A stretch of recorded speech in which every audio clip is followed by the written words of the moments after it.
We're over here tapping in with KWJT, Puget Sound from space. I'm over here with Corey. You're tapping in with Tavares and sliding with Solana. Holy fuck.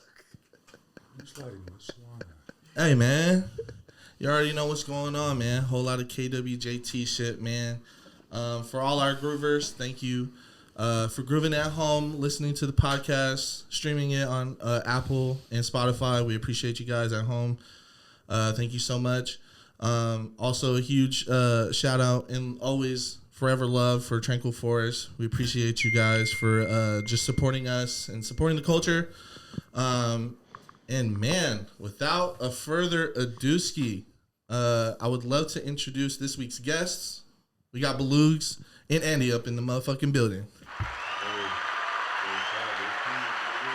Hey, welcome. Unofficial post office member. A-hip in the building. I think it's pretty official. Post office. They said I had to get it tatted on my chest, though. I don't have any tats, though. You don't have any? What made you not get any tats? Probably read like some Old Testament, I think, when I was high as fuck. Don't get any tattoos on account of the dead. And I was like, well, my grandma's dead. My best friend Eric passed away. I'm like, those are the two number one motivations for getting tattoos. And then I was like, nah, I don't get no tats. Fucking skinny anyway, bro. Just get the post office across the knuckles. Oh, man. One tattoo If I done. go to prison ever, then yes, I'll get like a knuckle tats. But if I get a tattoo, it'll probably be like on the chest or something, or like on the ribs or something, you know? Oh my God, you're going straight to the pain. Yeah, I'm just letting you know those What both is wrong hurt. with you, bro? Well, I mean, then you also you can't Said, see it. no tats, but I'm going straight for the most painful. Top of the foot. Yeah. Yeah. Anytime and, I see a top of the foot tattoo, I'm like, you're a badass. My dad said that he's proud that his sons don't have any tattoos or piercings. Not that I'm not a, you know what I mean? Okay, I If feel my you. kids start getting that, I'm not going to be like, don't be you. Don't want to, you know. I Think feel you. about it, though. Yeah. I don't know. See, the piercings, my mom was like really against me getting my ears pierced. I have no idea why. She was like, when you're 18, you can do what you want. By the time I'm 18, I'm like, I'm not thinking about getting my ears pierced. But like tattoos, she was really cool with. Like knowing like my dad's tatted, she's tatted. So it's just like, it was never this thing. You know what? And that's just me being 41 and me being older. You know, my parents would be like, you know, quit smoking that dope. Never too And late. I'm just though. like, damn, I've never even seen cocaine.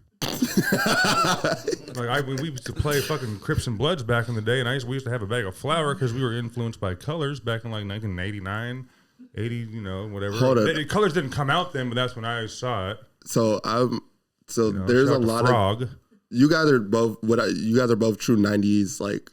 Well, I'm he's not. like I mean, 23. we're nine. I'm not. I'm 90s. Yeah, I was born 89. Okay, so you. But he's got like. I was born in 80, so Okay, so you were really like outside in the 90s. You were just I tell figuring my shit kids out. when I tell them 2000s. if there was a mic by when I tell my kids like, man, like as much as you guys are on the phone at your age now, like I can't fucking believe it. But I'm just like, damn. And also, Dad, and we go to the park. I'm the one that pushes us to the park. Because I'm also the one that if we don't want to go to the park, I'm the one that we're just like we chill there if I'm too smoked or you're here. Which usually doesn't happen. If it's a nice day, we're outside. You know what I mean? We're going. There's plenty of nice parks in Tacoma. We go shoot or. But I was bringing it up because I was curious on like, I guess that difference, like being able to be like I was outside in the 90s. I really got to experience 90s Washington. Because that's really what I wanted to touch on. Because I would say that was our height of a lot of things in the 90s. Like a lot of people like to touch back on just that 90s culture of back Washington. when we were the 206 still, so I was like 14 years old. So like, what was that? Like I my guess phone number was 206-759-3642. even in the tech. Oh yeah, it was 14 until 1994. That's when we felt some kind of way, bro. You know what I'm saying? That's So why when fucking gay. Foss beat Garfield in 01, like Brandon Roy and Ed Roy, shout out to Ed Roy. No one fucking remembers crazy. Ed Roy, bro. I mean, they do remember him, but no one talks about him. But so the split up of the 253-206 shit was kind of like, fuck that. We don't want to be 253. They got to keep the 206 moniker and just be 206. I know that's a bigger city. Why can't you like? I look at that. We're like, we get the new number. Like we're you guys got the old shit. Now we we're get to all rebrand. 253. Everyone's all two. Of course. I feel like Tacoma has branded the 253 better than Seattle has branded the 206. Like we love it, but I feel like the clothings and like where the 253 is, gets branded a little better than two. Like our bumper stickers are kind of like kind of because it took. I mean, like all my time growing up, we didn't have the ETC. Oh, true. We didn't have that store down that we could all go to as young kids, for real. Like, there was people maybe making shit and selling it on the corner if they were rapping or something, like to add to their tape they were selling. Yeah. But, so shout out to Dave from The Cool for bringing The Cool to Tacoma back in like 07 or... Hold on, we're going to touch on that. Yeah, we'll get there. 90s Washington. What was that like for you personally? Just because for me, that's an experience I never got to so 90s live. Washington, I guess I would have been, I was growing up, it was my teenage years. But I mean, a lot of Crips and Bloods, a lot of Crips, because I wasn't on the east side unless I had like a hoop game or something, you know? Yeah. So when you go to the east side, you'd see Bloods, you'd see red and blue and shit, you know? Also, like, going to the mall, like going to Mr. Rags and shit, like going to all these stores in the mall. What's Mr. Rags? It was just like an old, like, kind of like a skate shop / it was like a Zoomies kind of, but like an early Zoomies. Yeah, I don't know how to explain Was it independent or was it like... I mean, I don't know about all those facts about like who the fuck owned it, independent and all that. How many shit. franchises do they have? You know, but Mr. Rags for sure. People are like, okay, this dude's old, and this dude's not old, but this dude's in it from like from a 90s past Washington. era. The hoop. Basically, we'd go to Vegas to hoop tournaments, and it was like you'd have to explain Tacoma through Seattle. So I remember many times. I remember even for a little stint over there and fuck it. I'm from Seattle. When I was like 15, 16, we were in Vegas like macking the chicks and shit. Shout out to myself for not saying macking the bitches. But then sorry, retract guys, the come shout on, out. you guys know, people know I'm joking. You know? That's just fucking hilarious. But just having to, because no one, that's why Isaiah Thomas says it all the time when he gets interviewed, and everyone ever gets it twisted, he'll say it on the spot, like, oh, that's Tacoma. There's no disrespect because obviously the Brotherhood of Seattle basketball welcomed Isaiah Thomas into it. I just along feel like with a few other anyone from Tacoma that balls, Seattle's like, come on up. Oh yeah, got you. We're definitely Come to this poaching open your gym. talent, but You know what I'm saying? Like you're welcomed. You know what I mean? If you can fucking not be a buster and then you can play, right? Or if you got any kind of talent, they're gonna get you up here. That's you the know number what I'm one saying? deterrent. exactly if you're a buster. I feel like so if you're true. a But buster I in mean, all they want to have things, that, that kind of player in the gym. So like usually people are like, wow, okay, cool, like. And that was kind of after my time when like Tacoma, Seattle kind of started joining like that for open gyms and shit. You know what I'm saying? I almost wore a Rip the Cut jersey or shirt today. I got one from 05 and shit, like rips on the neck and shit. And I was all fucking smoked last night. Like, what am I gonna wear on Groovy Tapes? Smoke. is that like a? Did it feel like the first day of school just because it's like a new thing? Yeah, I mean, like as long as like I may have been podcasting for, we've never even been in, not like we've never been invited on, but we've never been on another podcast so this is like super fucking Podcast cool, on bro. podcast. This is like, Come on, because we see what you guys are doing. I mean, I see, and I'm just kind of like, man, that's just like, this is fucking great. Everyone's like, you need to get video. Anyways. hold on. I'm gonna just give a round of applause for Like It or Not. Like it or not. Kind of I would just say you guys are our OGs in the space. Like just having that back catalog and been doing it for a while. Oh man. When did you join Baloo's Like It or Not?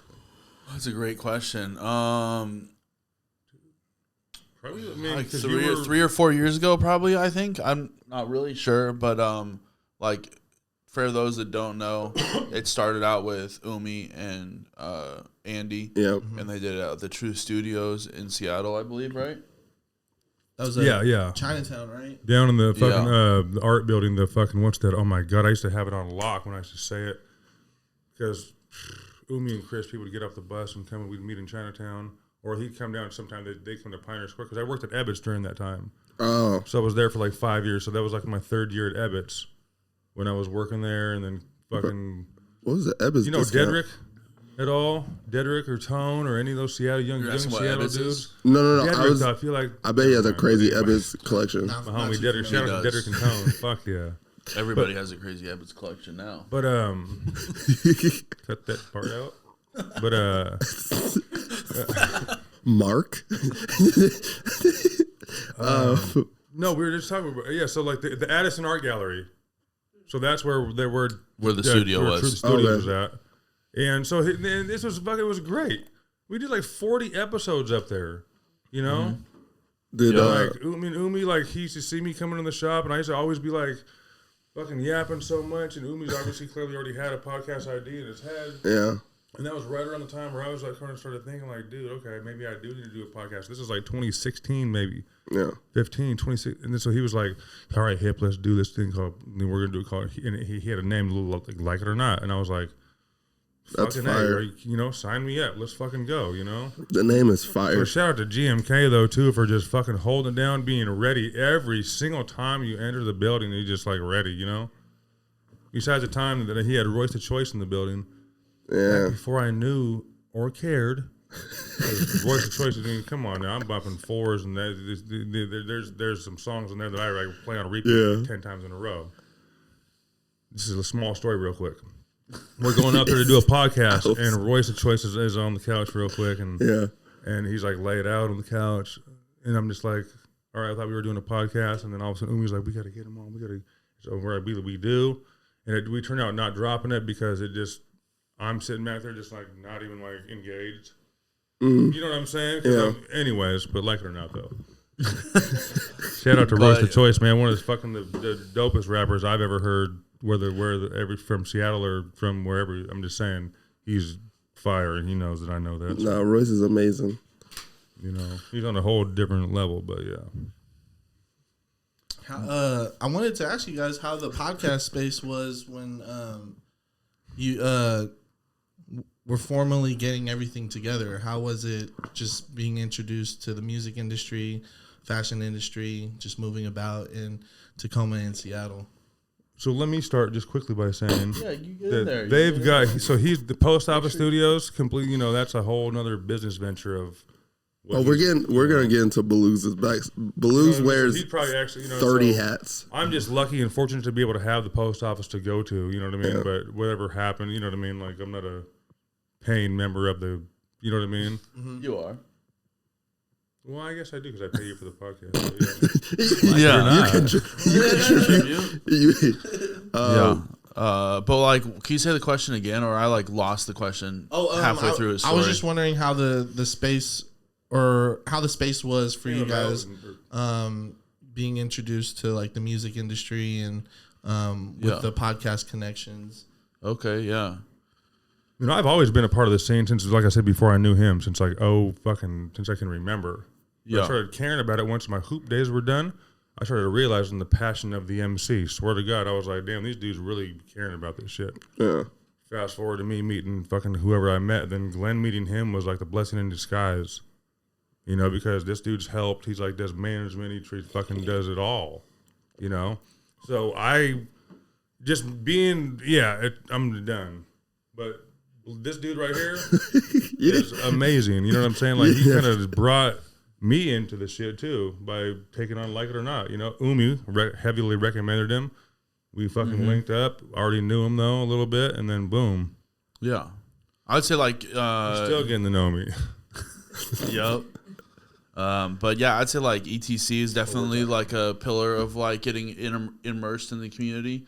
Like before I lived in Tacoma, I lived in Olympia, so I've been like in like different music scenes, but like moving to a new city, like not know anyone when I moved to Tacoma, and then like having a community space like what ETC is, and it definitely still is now, but what it was when it was over at 907, that was like this crazy vibe over there, and it was just like there was always people there. Umi was running was the shop manager and like connecting to like the community as like fashion and then also as music, and seeing a lot of these people that are like killing it now, like Austin, like what he was doing, making music back then and throwing parties and like just starting to dabble, or like at least seeing him start to dabble in design. Like he probably was already doing it, I just didn't know.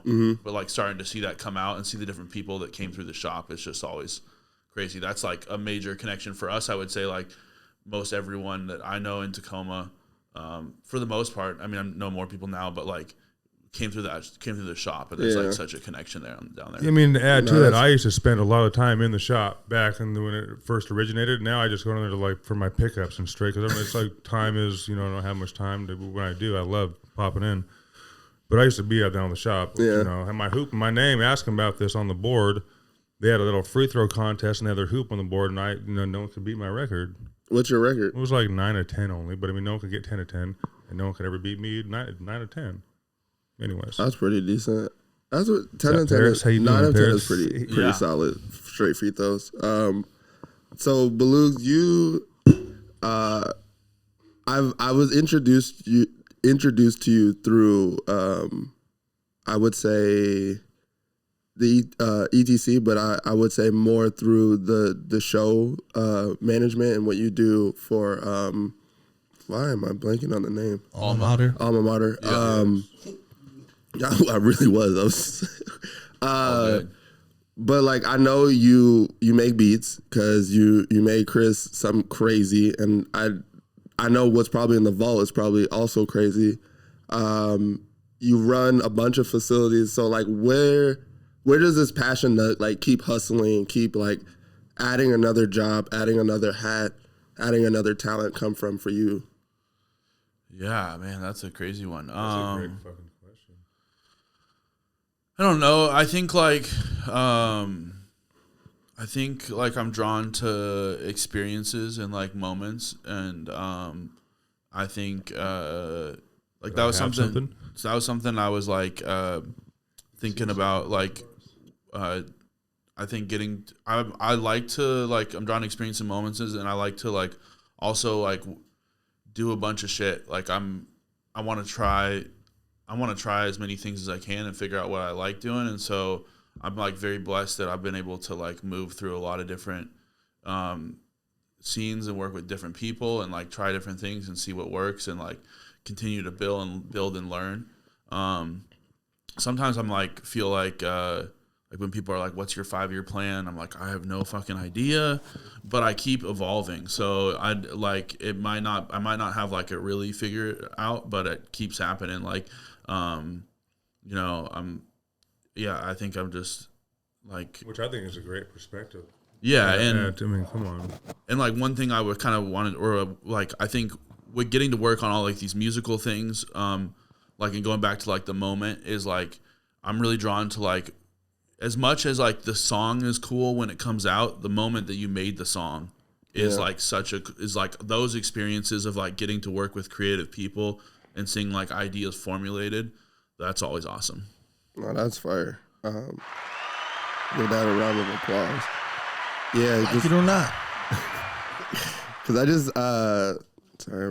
just think the way I see you everywhere, but also like never like orchestrating a lot, I think is beautiful and very like aspirational. Like if you're paying attention to the scene of Tacoma, you are a man that's got his fingers in a few pies in there, and I think that's really important. Just because the way I've seen you like just give opportunity to the homies, or just like, for instance, like when I didn't have an extra ticket to like a show, or you just like help facilitate that and just like, nah, the guys like obviously he paid for it, and like obviously we got to get the guys in here, but just the way you've lent your name to things and just like been able to just push the culture, I really think should be celebrated and acknowledged, because that's really important, having a guy that you can trust in these spaces and in these pockets that you can be like, hey, I think I want to throw a show. Like, what does this look like? Can we map this? Can we add to things and really add to the culture? And I think you doing that and you being like a person that recognizes talent as well as like utilizing your own talents to push it is very important in this space. Thank you. Nah, shout out to you, Belugs, for sure. Yeah, for much sure. Appreciated. Hell yeah.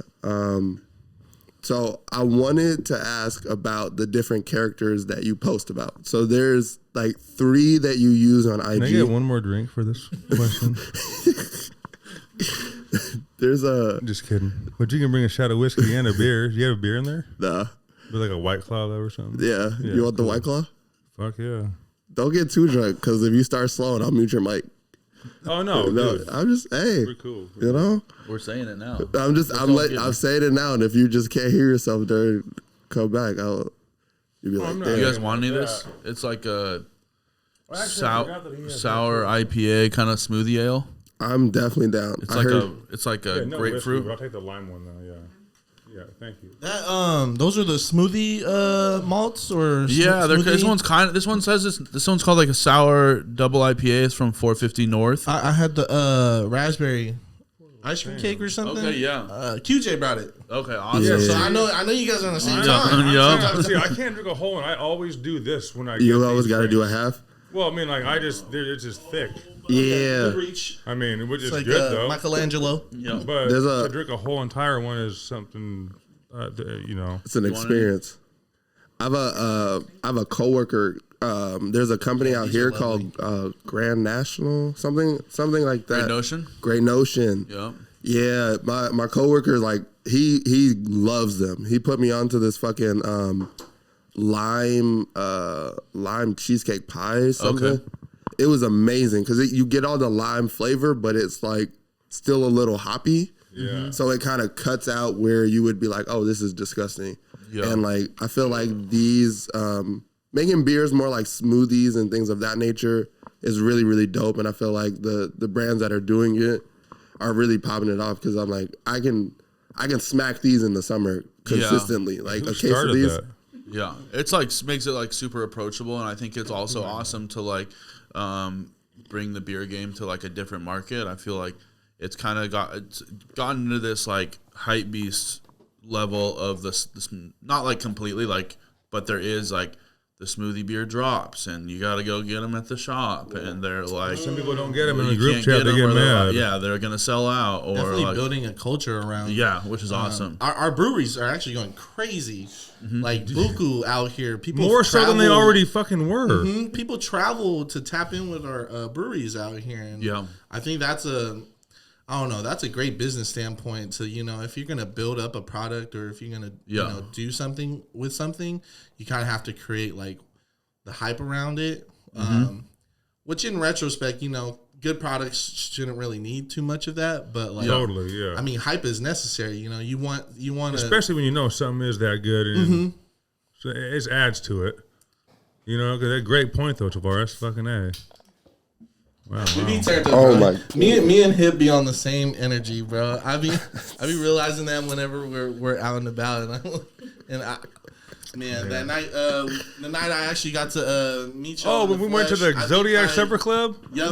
Oh my God. That shit was too fun. Dude, I man. got slammed by my best friend outside in the middle of the road. Because we were drunk. We were faded. But it was on some fun slamming shit. Yeah. No, yeah. It was, No, it was I'm not sure what that means. I didn't have fun. Yeah, fun slam. It was not a Fun slam. Yeah, fun. It was hilarious, but it was not a fun. Like Yeah. Tavares got up off the ground, like, "Why the fuck are you so aggressive, bro?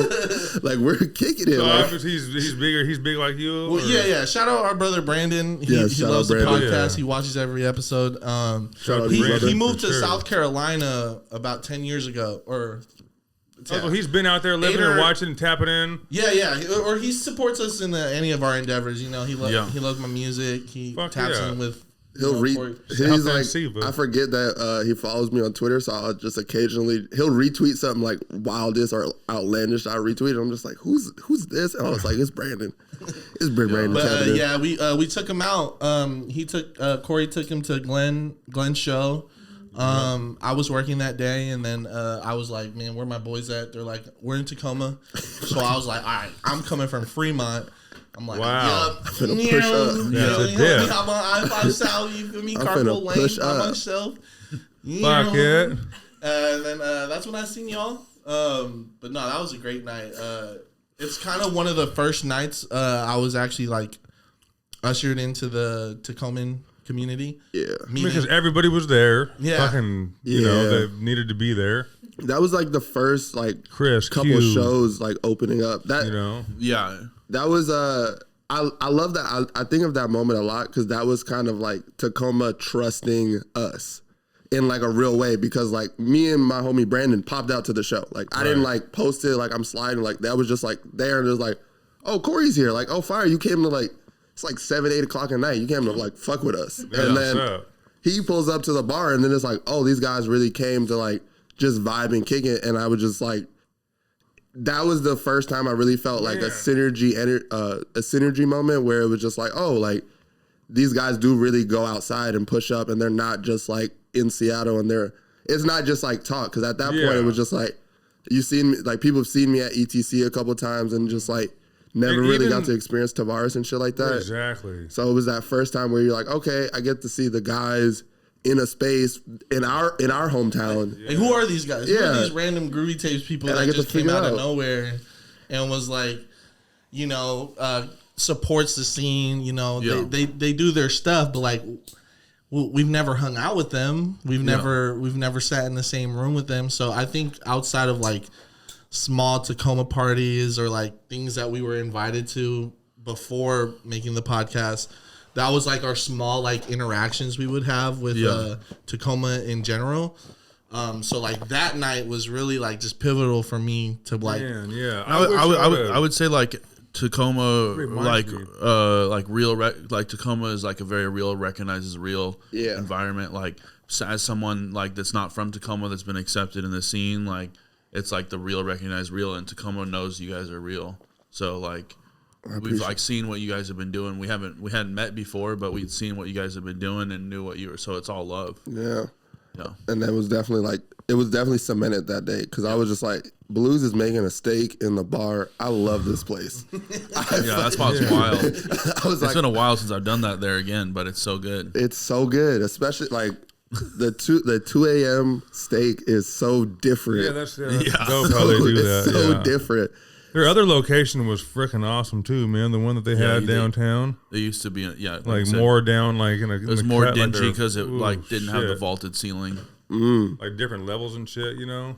Oh, that's fire! You guys are like, Tacoma reminds me a lot of Boston.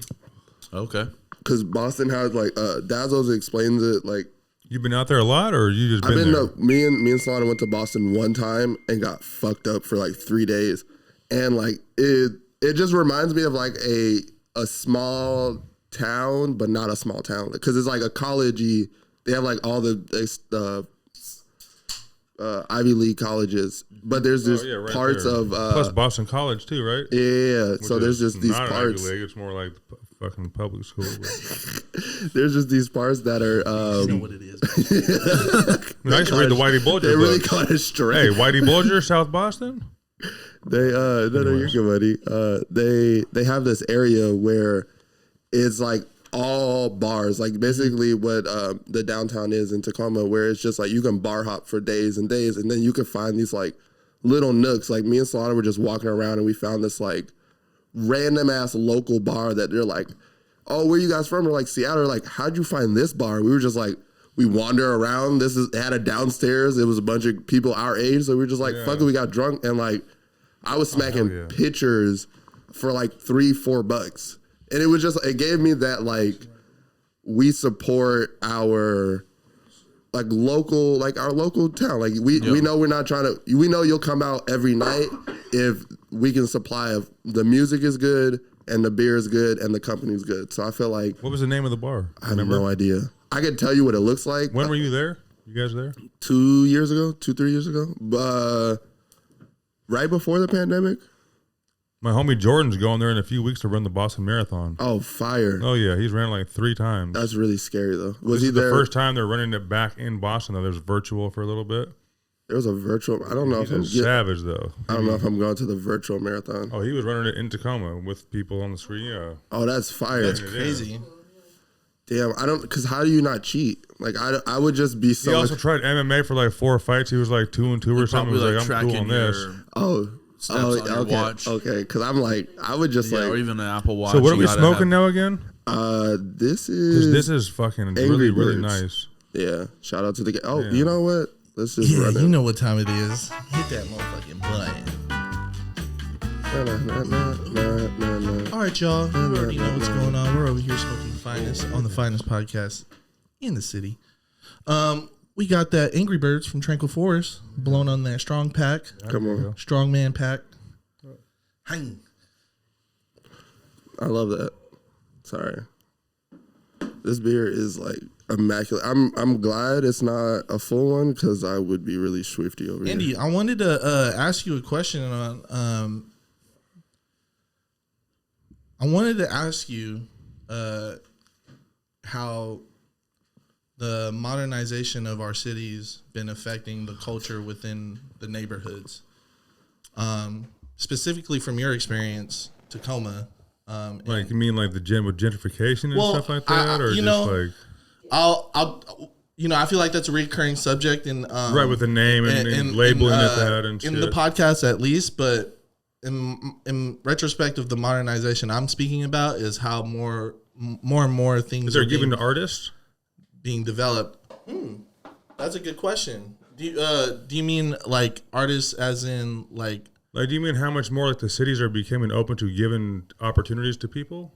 Yes. Like artists, like yeah, us? that's more of what I'm touching on. And I mean, I and here's where what I've got to say is I've known that there's been opportunities lately. Where there's a thing called Spaceworks. There's probably many other things too through the city of Tacoma, which Spaceworks runs and works through them. Mm-hmm. But Spaceworks is a grassroots thing that was established years ago. Shout out to Spaceworks. Spaceworks. But for some reason, I haven't fully tapped into shit like that because I feel, I don't know why. You know what I'm saying? Like as far as like wanting to apply and like write out the paperwork to get Spaceworks to give me a grant like fucking 8 years ago. I've been thinking about it and this smoke load doesn't put the steps into place and get the paper signed or, you know what I mean? Or work that hard to get the loan and also then I meet these guys and then they have Post Office Studios, which boom, there's my space and that's where I belong and that's where I do the podcast. People just recently hit me up. Got to talk about that. But anyways, but there is money to be given Post out. Office There's grants to be Studios. had and there's more support needs to be openly given, like on a higher, like speak it out. Like don't like hiding the money over here to certain motherfuckers and not like trying to like openly spread it out to the community like as it should be. No, that's a fact. And I hope I answered the question right. If I was on the right. No, definitely. wavelength. What do you think it takes to get to that point? Well, I mean, it takes consistently doing what you're doing, not worrying about what people are thinking. Because as soon as you start doing that, you're going to start looking terrible and looking like a hater. And there's also a difference between hating and not liking something. We're not going to go there though, because I don't like a lot of music around here. But then I'm a hater, so I've been a hater for years. But that's died off. You were labeled a hater? Well, like imagine A-Hip on 08 Twitter, 09 Twitter. You should stop rapping. You know. Hold on. So now it waters it down to the real motherfuckers out there that are really rapping and that are dope. We got to deep dive into this for just a moment. What about, D Valley? Think about how if there was not enough, all these other hood cats around trying to rap, or not saying they're hood cats or not, people rapping. Cats like him might already been bigger, but anyways, I don't know why I brought his name up. He's a legend, an OG from the day. Do you feel that you have to now water down your opinion more in today than in like early days of the internet? 100%. You have to like, not only you have to watch what you're saying, it's how you say it. It's a bunch of things, and it's all good. I get it, I mean, it goes back to like working with like 60-year-olds and then having somebody that wants to be addressed as they or them or something, and like they're not doing it all the time. So then they're like, well, I get it. Okay, I understand. But you don't though, because you're still you're stuck in your ways and you're not willing to change. You got to be willing to evolve and willing to change and accept who people are, because you know what? That has nothing to do with fucking you. Yeah. So get off your fucking high horse. That's a fact. The white man. You know what I'm saying? It just tends to be like that. You know what I'm saying? I mean, history shows the white man has just been fucking terrible. Here I am with blonde hair and blue eyes, and god damn it, but real motherfuckers know, and people know that the hippies are Solid. different Our people, white men. You what know, I mean? Our white man. I'm glad that you It was said our that way, on man. this pod because we, first of all, cannot approach that line because it's I mean, I might take my hat off still when I was driving, but I've never had a license in my life. 41 years old, never had a license. I got 2 Deweys. we're gonna But as long as I just I don't know if the police take my watch hat our off podcast. and shit, and it's, but I don't even drive now because now I just don't need to drive. just driving as a white man, you just should driving, never chilling. admit I can that. have my Coors Light here, I have a rack in the back, and just be chilling with a strap on my lap if I really wanted to. But I'm just Freestyle. You're not worried about me. That's not Andy. That's A-Hip. Not That worried rides about around me. like that. And then and that's the unfortunate part about just life, One of the unfortunate parts about life. That was a wild tangent ride. No, I love every second of it, and I appreciate you answering my question for real because, we get down to the nitty groovy shit. The nitty groovy shit. Fucking A. Yeah, I love your guys' shit. I love watching the fucking tapes. Like, you can watch the videos. I mean, like, it's just it's such a dope dynamic, you know? 'Cause I don't really think I've ever listened to it like how people have to listen to ours. Yeah. I don't think I've ever listened to Groovy Tapes on my fucking phone. I've watched the Groovy Tapes, bro.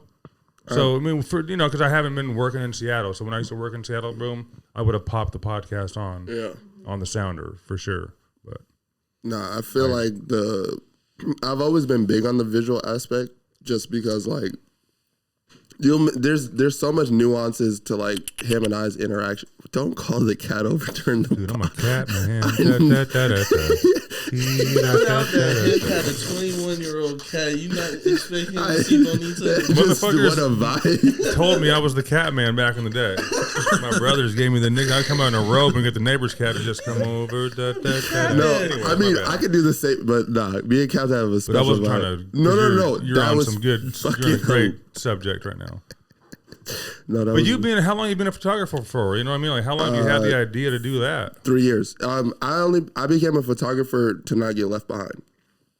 So I'll tell this story because I don't think I've ever told it on the pod. If I have, You said it a couple times, but no, I love when you speak your truth, brother. Go ahead. So my brother Tavares and my brother Coy were just finding their passion. So Tavares has always been into music. Coy's been doing videos since forever ago, but they both just found the time to, like, refine it and become, like, taking it more serious. Like, Tavares in, like, 2018 wasn't really he was doing music, but everything, it was kind of like half-assed. And then Coy was doing video, but it was for more of himself and then, like, a couple of the homies. But then, like, he met Harry, and Harry kind of, like, started taking him out. So, like, the first thing I really got, I seen it in real time, was when me and Coy were talking one day. He was like, "Yeah, I think I'm about to, like, quit school," and I was like, "What?" Like, And where was he at? he went to UW. He worked his ass off to get into UW and was just like, "Yeah, I think I'm done." And I was like, "Bro, are you sure?" He's like, "Yeah, I think I'm gonna do this videography shit for real." And I was like, that's fucking huge. And then the same week he was in Atlanta shooting for 2 Chainz and Jay Park. And it was just like, that's one of I've known Coy since I was 8. Like, that's my guy.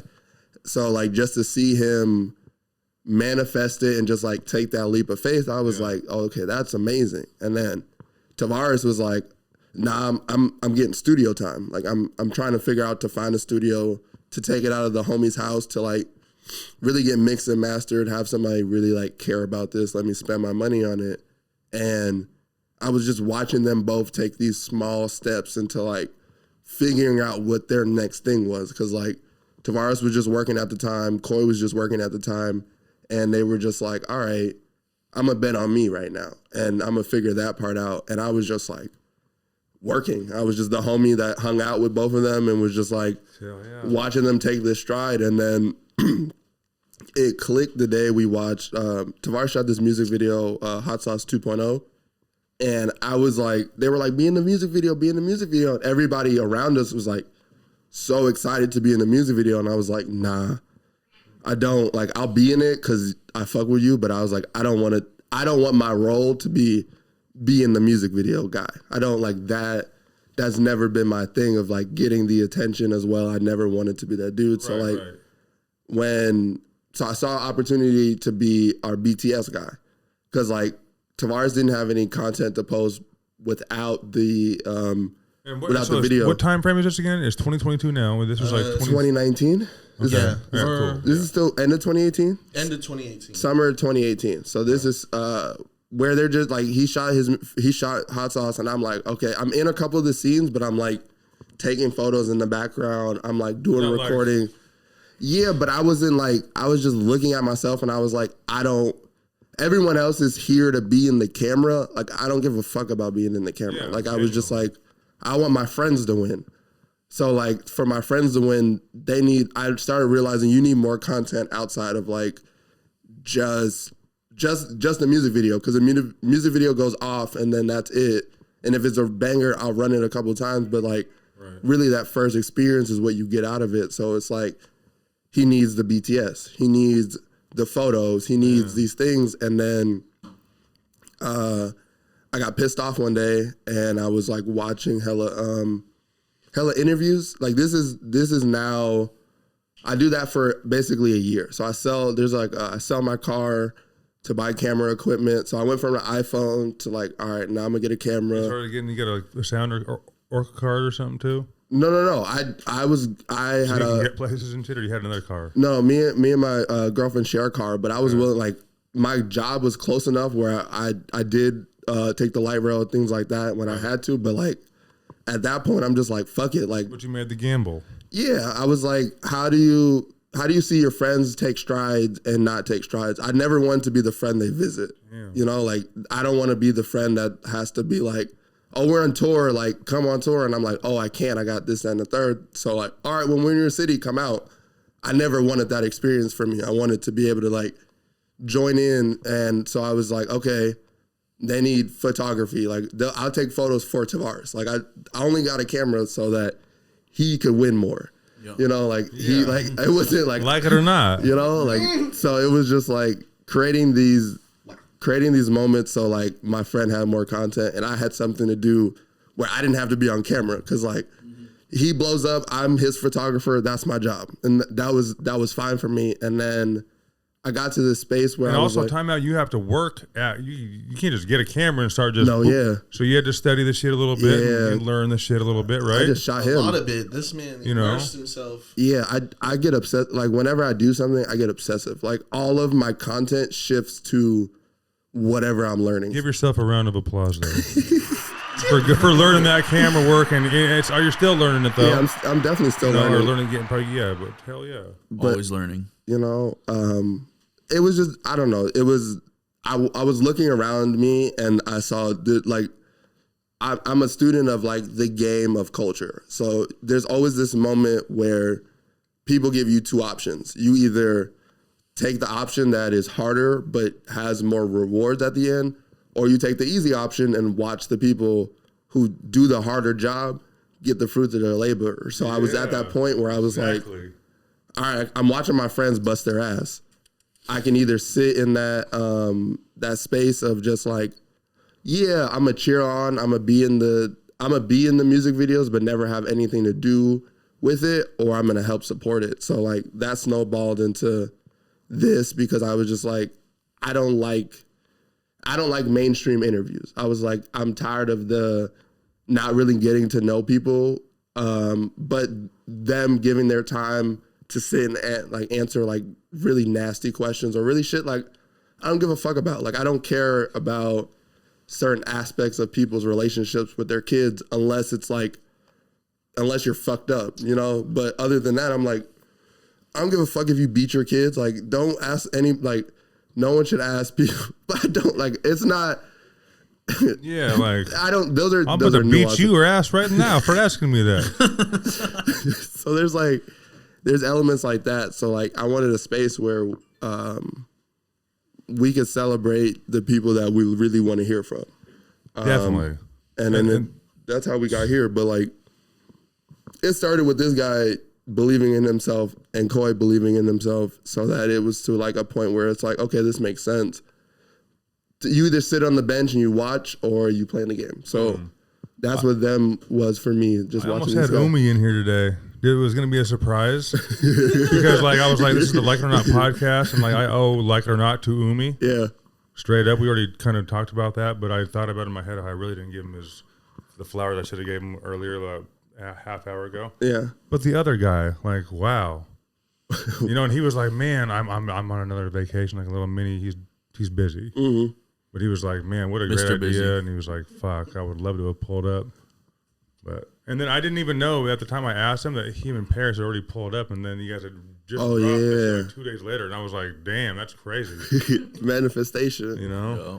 But shout out to the guy. How did he become the other guy? Like, the other, that was just his name. Because I was like, man, what am I gonna say on the drops? Like, what do I say when I just, you know what I mean? And he was just like, I'm the other guy. It's just like how he wanted to be identified as. Not like, hi, that it's Umi from ETC. It wasn't like that. It was just like, I'm the other guy. I'm the other guy. That's fire. Suave. Hey, that swag. I'm just gonna give a round of applause. Excuse me. I think it's important it's really important to get the curators of the game, or at least just people who are really pivotal in the communities, a platform and a shine, and really get y'all here. If it's all right, Such with a pleasure. Belugs, I want to bring up the time that we had a conversation about the Groovy Tapes. We were in the middle of the bar. Which bar? Let's get descriptive. Aussies? Oh, what a fucking okay, classic little this bar. is- It could be a funner better. Yeah. English. This is the first time we met Belugs. Before Alma, before you came down to the rap show, then No, of yeah, course? that This was like when The first time you met him, he was Travis okay, was putting duh. out his album. Yeah. So that was like Oh, what a Yep. fun night! I missed out on that one. the celebration thing. Man, we were chatting, we were talking, and we had a conversation about you being on the Groovy Tapes. And at the time, you said, "Man, I'll let you know, but I want to get there, and I really want to, have something to talk about." But I just wanted to ask you, have you done what you wanted to do between the times of me asking you to be on the Groovy Tapes till now to really? I won't say like I feel a sense like of you got something to talk about. gratification, but yeah, do you?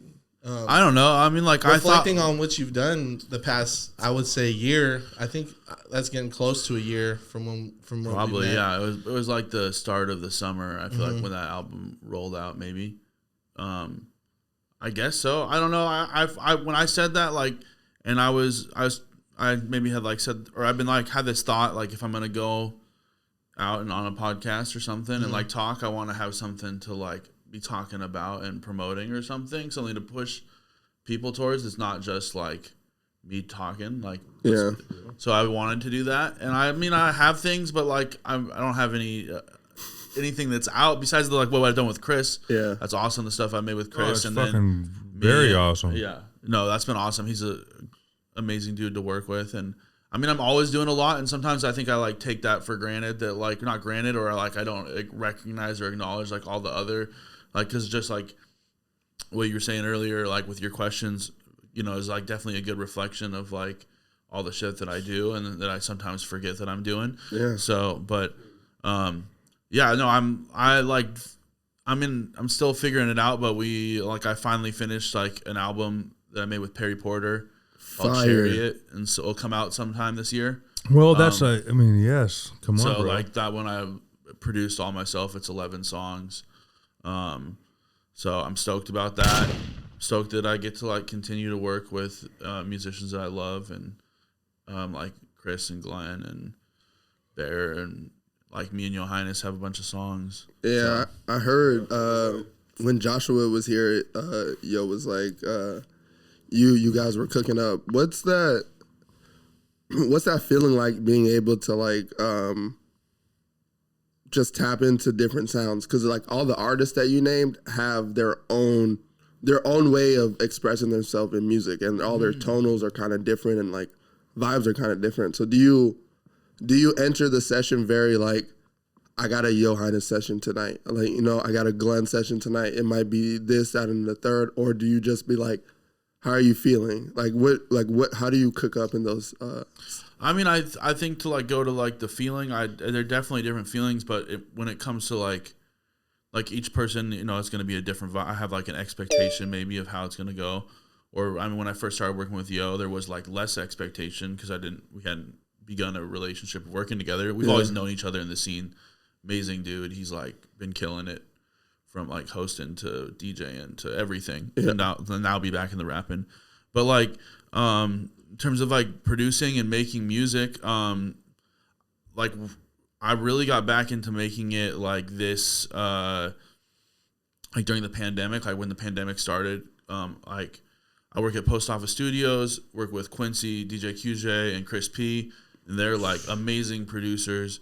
It's like a blessing to get to work with them and like hear all the stuff they're making. And I think part of what happened was like when the pandemic hit and we had to shut the studio down and everything, like I still wanted to be around that. And so I started listening to a bunch of like soul stuff and like doing like a lot of sample bass. Like everything I do is that in that realm. And like I started making beats. And so then fast forward like 4 or 5 months, I ended up like doing a song with Perry and we just made one. I sent him some stuff and then started making songs. And so coming into like, it was like some of the sessions with Your Highness, I was like still figuring out what my sound was. So I would come with like a bunch of beats and then we might make something on the spot too. Cause he has an idea. He's like a good communicator. He has a good idea. And then like anything I made with Glenn, I didn't honestly think was going to happen. Yeah. We've done like a couple songs, but like, I didn't think they were Glenn type beats kind of thing. And so it was like, it's cool to see him like express it in a different way as well. So that was cool. And then Chris, we just like, he gives me like, we just cook up on the spot is how he likes to work. No, that's fire. So, yeah. No. That is fucking amazing. Yeah. I did like also an album with this dude, Bear Bro. And he's some dude that he was awesome to work with. It was also in this like time where I was like, kind of when I was working on this album with Perry, I was working with Bear and Your Highness all around that same time. And I was like, making a bunch of beats. Yeah. But Bear would do like 3-4 songs in a session. So like that was crazy because I would show up with like 2-3 beats and we'd like go through them and he'd be like, make something else. And it was just like, you'd have to work so quick. He's like, you have like the sample loop and maybe a snare and he's like, I'm ready. Yeah. And you're like, oh, okay, it needs drums. Yeah. I thought there was going to be more drums. He's like, do it later. You're like, oh man, but drums. Yeah. But yeah, you just that's to work. Fire. No, you got a restroom there real quick? Yeah, it's in the back. Bear Bro is amazing. I listened through the QJ tape. Yeah. Yeah, so that was our first time being introduced to Bear Bro. I'm definitely excited to dive into more of his work and more of what you two have done. Yeah. I don't know. Do you find it easier to DJ or produce? Easier. I don't know. Like, I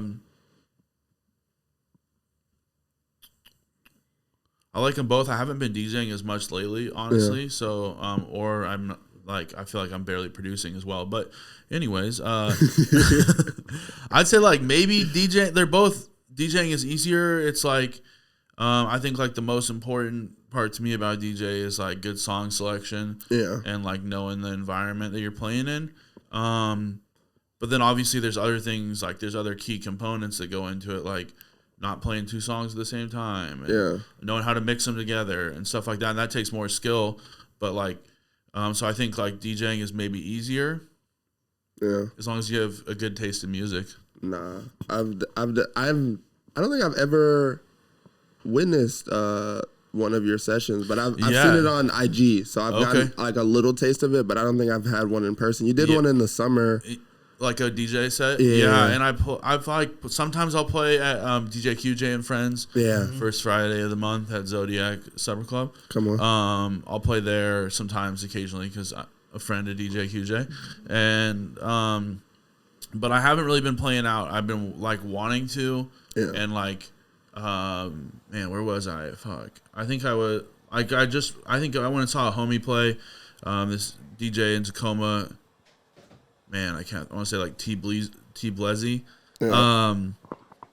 And like playing electronic music and stuff, and I like really fuck with that scene. So that like has made me want to like pick it, or get back into playing stuff. I'm like part of like I definitely like I love rap music, but I don't listen to a lot of it right now, and so I don't really like. I'm a little bit disconnected with what to play in that genre of music, where I'm like listening to like a lot of like jazz and like house music, and like not even a lot of house music, but like jazz music is kind of jazz and beats kind of stuff, and then like the Griselda guys listen to those too. Oh, so that.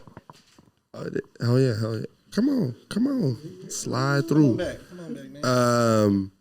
That is definitely a great back and forth to go to, especially in like I feel like in a hip hop setting, to go from like jazz to like West Side Gun is like kind of beautiful in its own sense, because it'll give you the same vibe, just like more of like a mobster New York night instead of like a typical like we're gonna play a bunch of hip hop. Nah, you're gonna hear hella jazz. You might hear some Frank, and then we going into do. So it's like Mobb Deep. You know, So you'll hear some old school Mobb Deep. I fuck with Mobb Deep. Yeah. But yeah, no, I'm still trying to like figure out like I would love to. I want to get back into DJing. Hopefully there'll be something soon. Oh, but yeah. I don't really have like any plans at the moment. Oh yeah, you know, book with Balooks. Yeah, I do. I also like finally like set up a my moniker there. Turntables at home, and I'd be like playing vinyl at the house. Nice. So that's been really fun. I have like I used to in high school. I DJ'd my high school dances, and I have like I went to high school in the mid 2000s, and so I have all these like vinyl records from that era, because they would like put out like Yin Yang Twins on like vinyl, with like the explicit, the clean, the acapella, and the instrumental. So like all that shit. So excuse me, but not like DJ on the Groovy Tapes radio show. Oh yeah, we gotta get we gotta figure out Thursday how we nights. can do like sessions, like not here obviously, but no, he'll be right in the first corner. day, The camera shifts, and he's just like,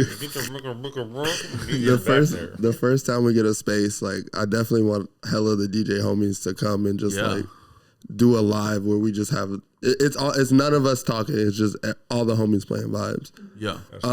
I wanted to touch on the comment of you don't fuck with the Yin Yang Twins. I mean, no. That Whisper song wasn't doing it for you. Yeah. Yeah, That's them. That's them. Hey, little Shawty, let me Cool. whisper Shout out in to your them, ear. man. They got kinda like cool, I guess. bad with. They Like got when I hear that, I'm not Mike like Jones? turn this shit off, you know. Nah, But I also used to like dislike Master P. But I'm talking about That's kinda like you gotta blasphemy. think about where I'm coming from, bro. nah, Master P would make him I'm say, coming from like Mobb Deep, Nas, like Talib Kweli, Most Def, like Black Star, the album, like okay, you're a conscious gay You're gangster a- guru, rest in you're peace, really guru. you're really ahead. Like rest in peace, why. guru, like real gang, like gangstar. Like come on now.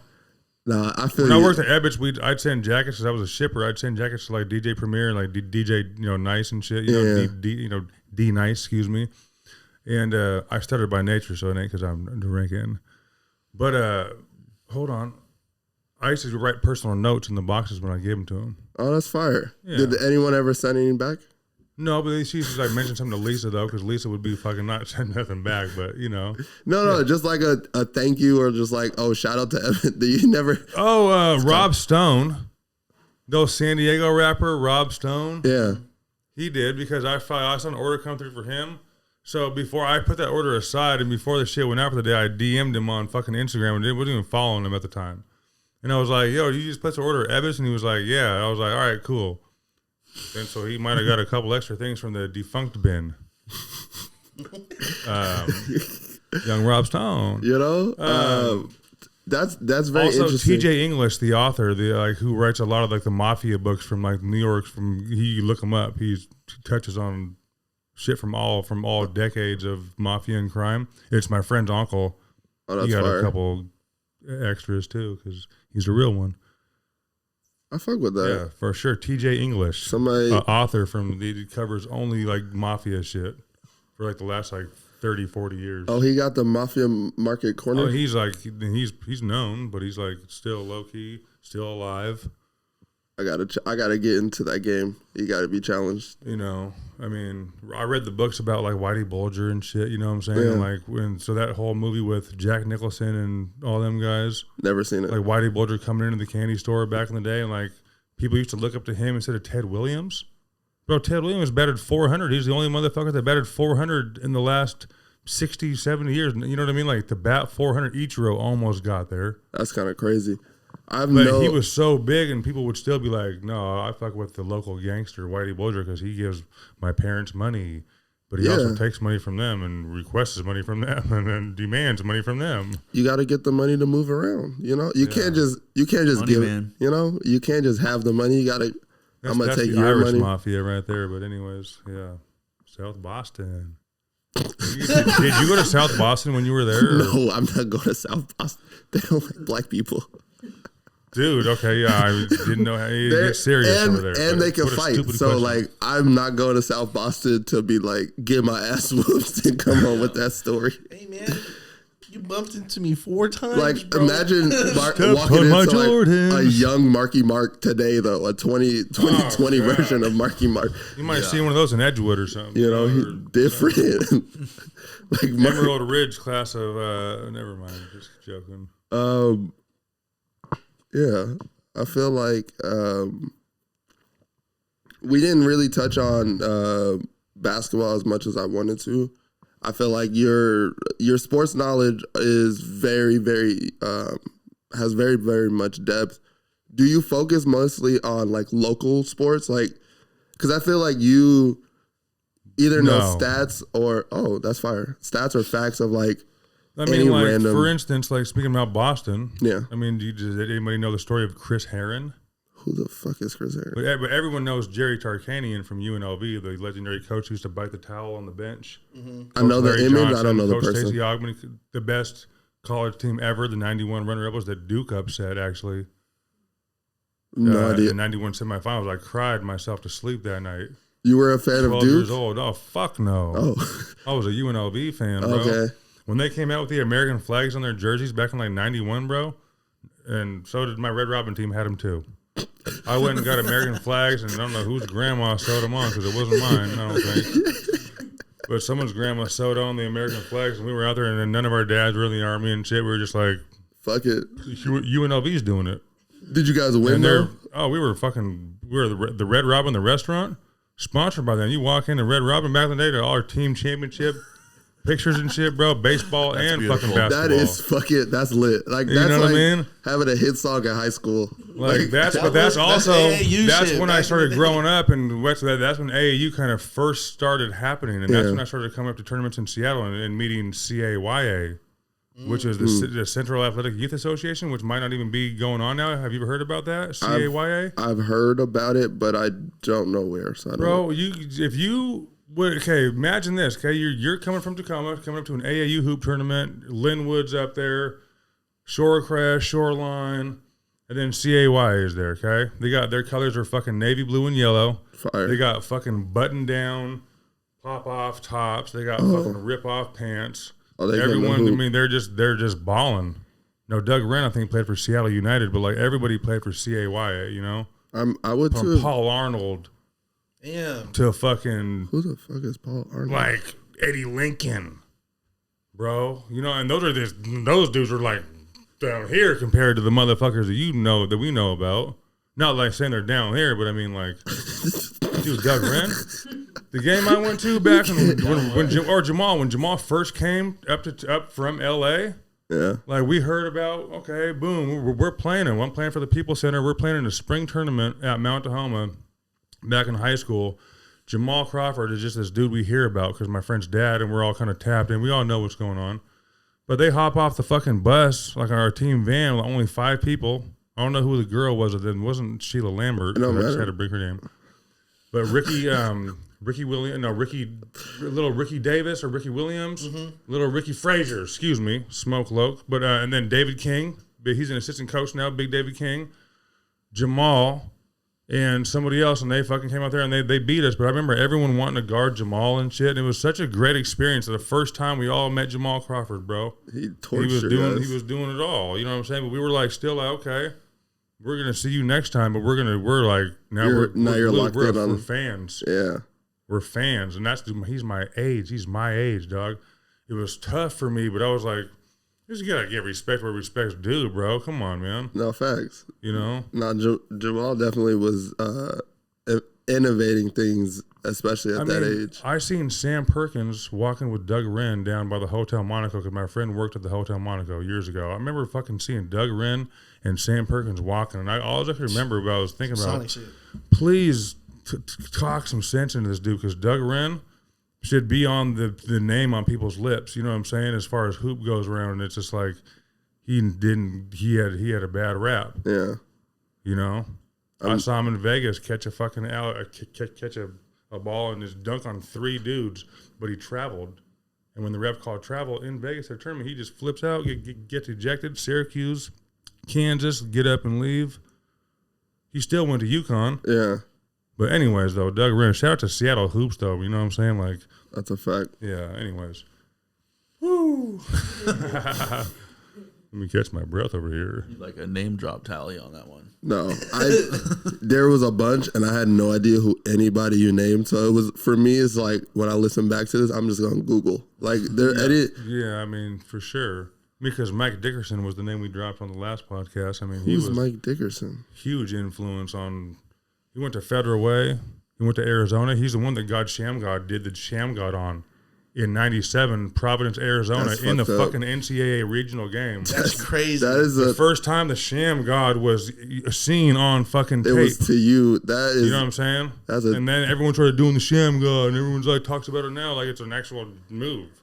No, definitely. Like, I mean, you cemented it in that way, but damn, to be the dude to have the Sham God hit on you, and then every kid is like, I'm trying to do that to motherfuckers. But Mike Dickerson was such a hooper. Like, in New Year's Eve, he'd be like at the gym shooting. You know what I'm saying? Like that type of baller. You know what I mean? Like super dedicated.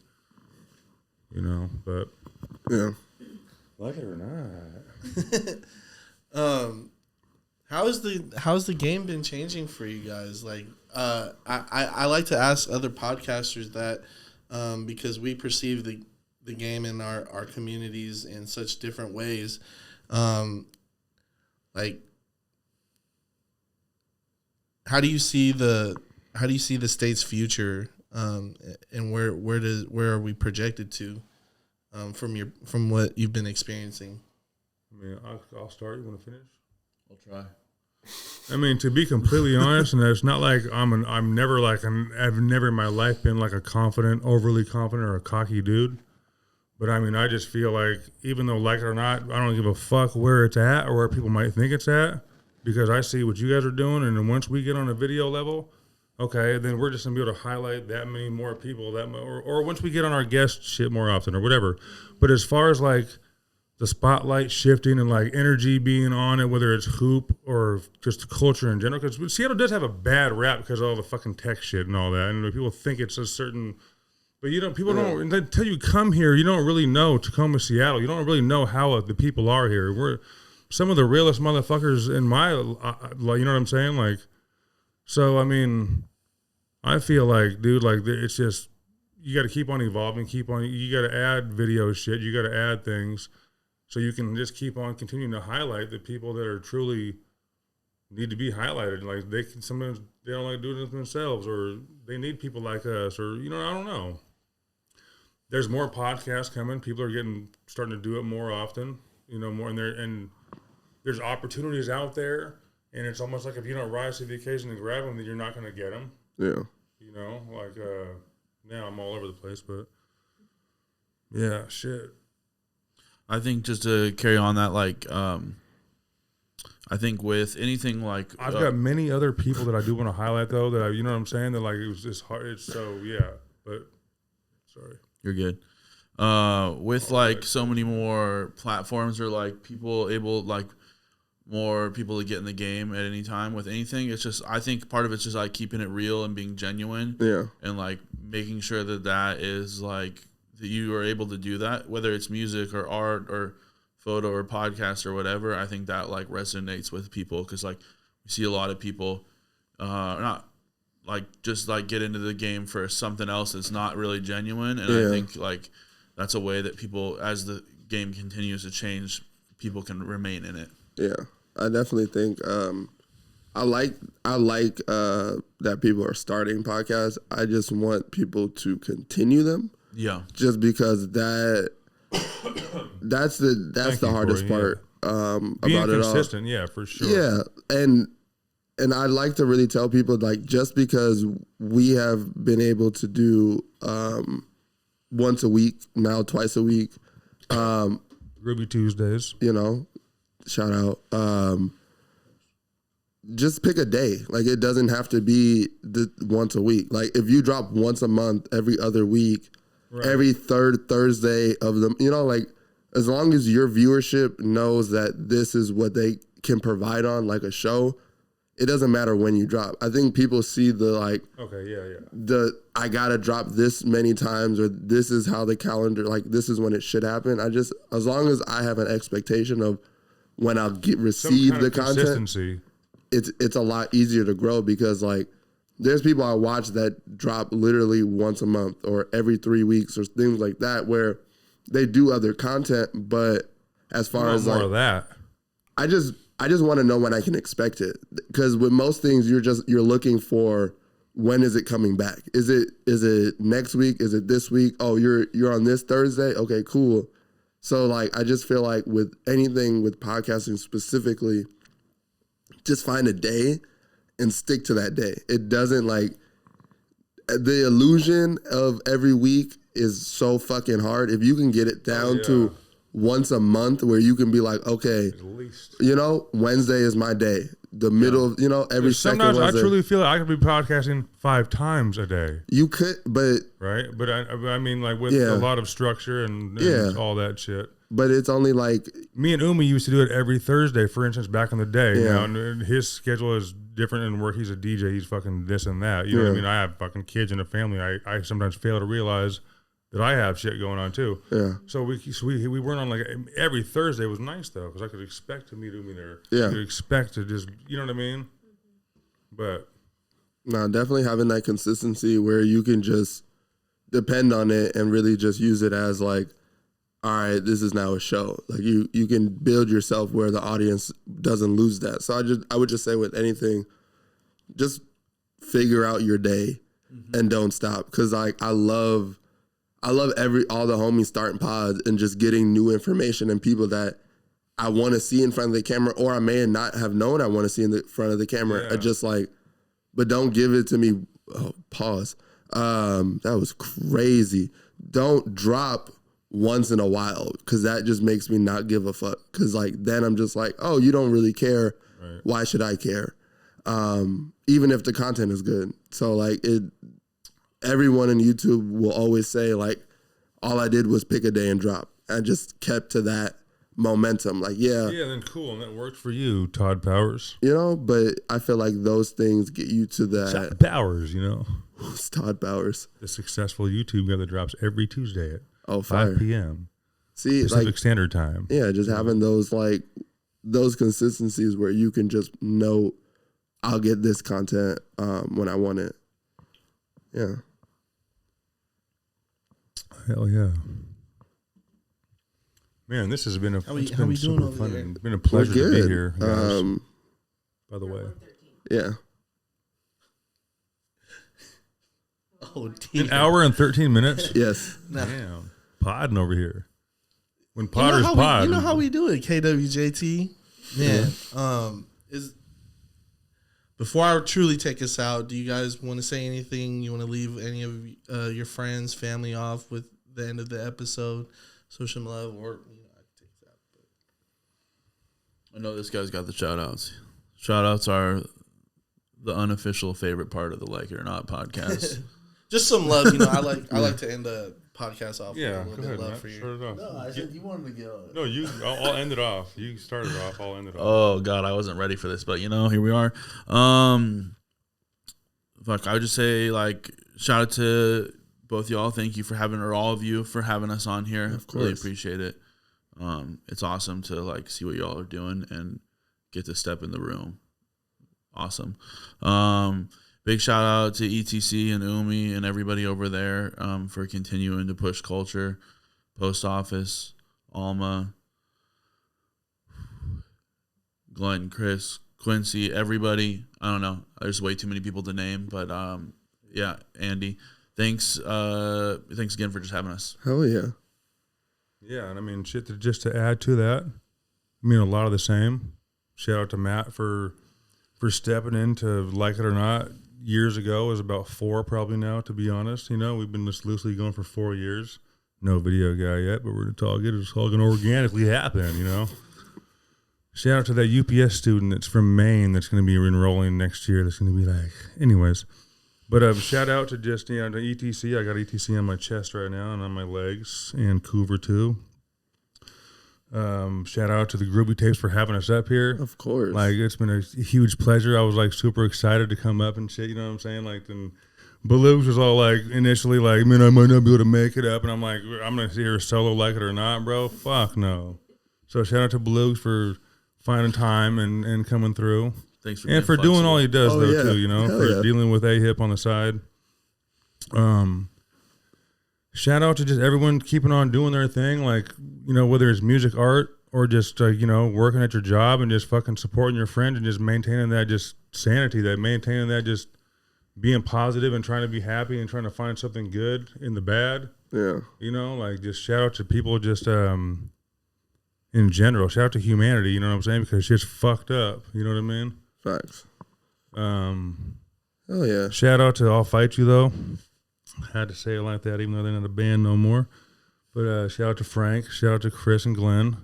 You know, Glenn and me got into this fucking shit to get me to even start caring about shit. Then I met Feist, and I'm just like, damn, this dude out here is fucking a killer on the mic. Now he's a photographer, doesn't even rap. Yeah. I saw him posting. So shout out to Feist for maybe coming back and surprising us with something. But anyways, he's gonna be like, oh shit. Shout out to my homie Pubs though. My homie Nate back in Tacoma. Pubs is one of the, you know, realest dudes and, you know, artists, graffiti artists, you know what I mean, like, that I've ever met. I'm sure you guys have seen his name on the walls. Shout out to just to, you know, Kenny Key, you know what I'm saying? Shout out to Hammer, my homie Joe Hoover out in Australia. Shout out to Chris, my older brother, keeping on doing his fucking shit. His hoop shit is just going crazy. Shout out to Scott, you know what I mean, down there in Cali, about to drop the Fletch files here in a bit. He's got that's a perfect Mr. amount of Fab shout-outs on it. He's so got fucking Mozzie. He's got AWOL, Block Rep Shad. Anyways, Tacoma, keep on shining. Seattle, keep on shining. Hell yeah. Groovy Tapes, Like It or Not. Oh yeah, that was amazing. KWJT, you've been grooving with the South. We got A-Hip, Baloogs, Corey, Solana,